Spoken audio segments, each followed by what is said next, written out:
Challenge-nya adalah mereka diminta ya untuk berlomba-lomba dalam kebaikan, bukan ya.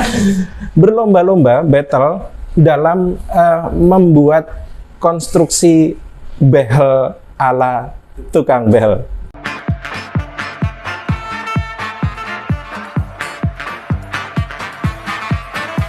Ya, seperti ini. Silahkan diamati dulu. Coba. Power chain-nya dua, satu yang horizontal. Ya, silahkan ini dicermati dulu ya, dicermati dulu ya. Ini ruwet banget. Apakah mereka bisa menirukan ala tukang behel? Dapat Dan apa nih? dapat ini nanti.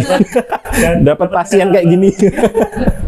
Bisa dimulai dari sekarang.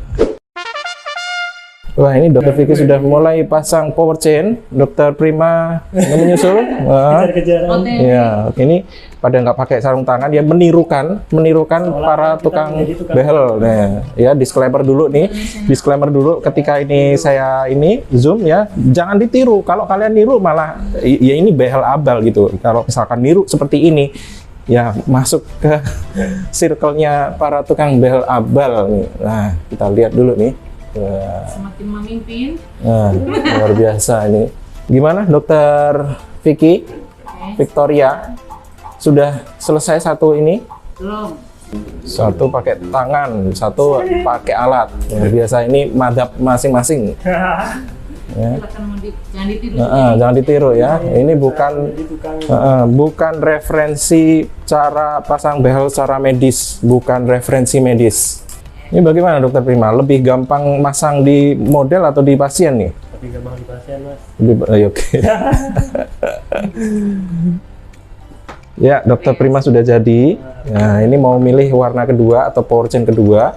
Sedangkan Dokter Vicky sudah memulai power chain yang kedua nih. Luar biasa ini. Udah pakai tangan kalau yang ini ya. Nah, alatnya ditaruh nih. Rupanya lebih cepat pakai tangan rupanya kayaknya. Oke, Dokter Prima sedang menyiapkan power chain yang kedua. Kok susah ya? Susah ya? Karena tarikannya besar sekali pastinya. Iya, ini kalau digigit, kalau digigit pasien bisa Sakit nih. Sampai bracketnya lepas. Nah, itu lepas. Wah, nih, sampai bracketnya lepas. Sekali Ya. daya yang diberikan ya. Tarikannya gede banget. Oke, itu bukti bahwa tarikannya gede banget sampai bracketnya aja gampang lepas di situ. Ya. Gimana mau gigi ya? Gigi juga tadi kita ngobrol sama Dokter Vicky ini ada kasusnya yang sampai lepas nih ya di episode yang sebelumnya ya. Nanti ada link nih di atas ini. Ini pada nyontek nih. Pada nyontek nih. Oke.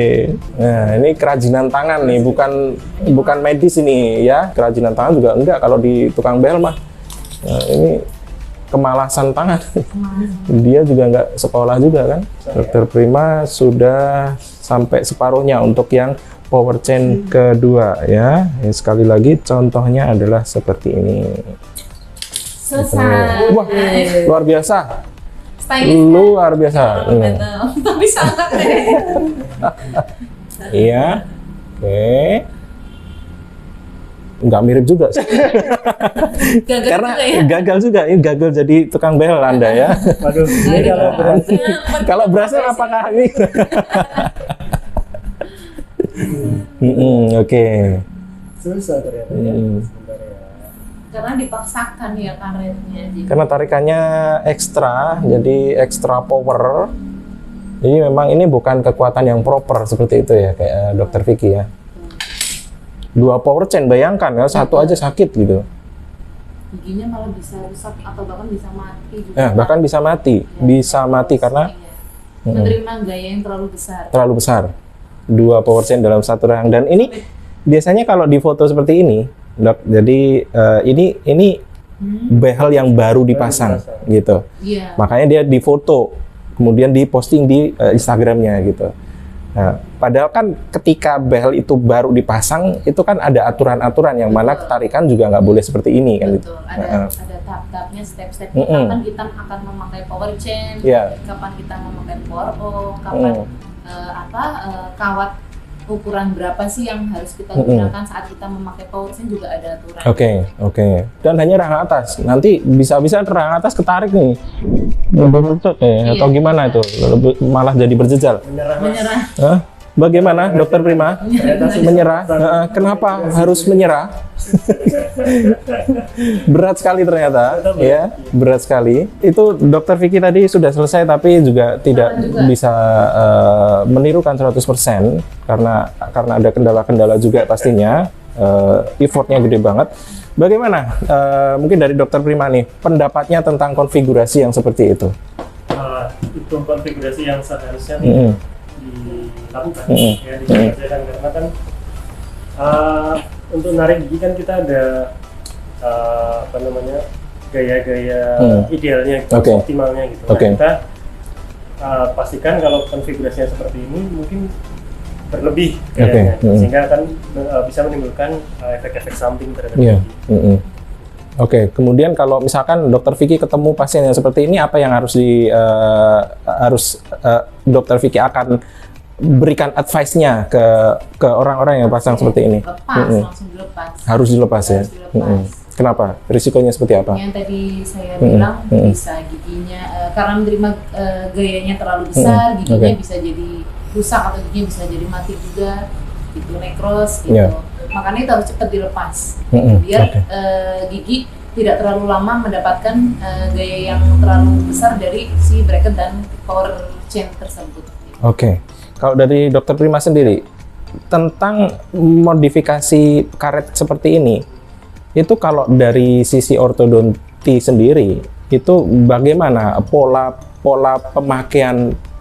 Bagaimana pemakaian power O, bagaimana pemakaian power chain, dan harus diapa-apain? Apakah itu juga suatu treatment yang terplanningkan atau seperti apa? Ya, itu harusnya terplanning, Mas. Jadi di awal perawatan, karet apa yang digunakan, tahap penarikan, karet apa yang digunakan, nah itu sudah ada aturan dan ilmunya sendiri. Kita mungkin nggak bisa bahas di sini, nanti di sana ada yang nulis ya, harus pembelajar gitu ya. Kalau di awal kawatnya masih yang kurang kecil, kita membuatnya penarikan dengan OC. Nanti kalau sudah mulai rata, baru ganti lebih besar, seperti berapa gitu. Jadi ada step-stepnya, ada ilmunya, ada aturannya. Ya langsung pasang hari ini, tarik hari ini. Iya, karena kadang si pasien juga minta seperti ini gitu. Kadang pasien minta, saya minta dong seperti ini, maka si tukang behelnya juga nurutin. Nanti dia punya portofolio ya, kayak portofolio ini katalog ya. Bahkan kalau ini kayak modelan tempat cukur zaman dulu ya, ada contoh-contoh gitu, potongan-potongan itu, dan dia bisa bisa milih kayak gitu. Nah ini model seperti ini. Seperti itu, dan itu nanti jadi suatu pilihan opsi atau ini treatment khusus dari tukang behelnya. Mungkin itu dulu ya. Jadi tadi sudah dikerjakan oleh spesialis orto, dan sekali lagi ini bukan referensi medis, bukan referensi bagaimana cara pemasangan yang benar. Ini justru contoh pemasangan yang salah gitu. Jadi ketika kalian meniru, ya kalian ikut circle yang salah tadi. Ketika kalian melihat seperti ini, berarti kalian telah melihat orang-orang yang memakai behel secara salah, dan itu ciri khas banget kalau itu adalah behel abal. Itu dulu Dokter Prima, Dokter Vicky, terima kasih. Nanti kita bikin challenge lagi ya. Siap. Di lain kesempatan. Siapa yang menang ini? Nah ini karena yang dipraktekkan adalah sesuatu yang sesat ya. Mau menang atau salah nggak ada artinya gitu ya. Yang jelas teman-teman bisa belajar dari situ. Terima kasih. Jumpa lagi, tetap berwawasan dan tetap waspada. Bye.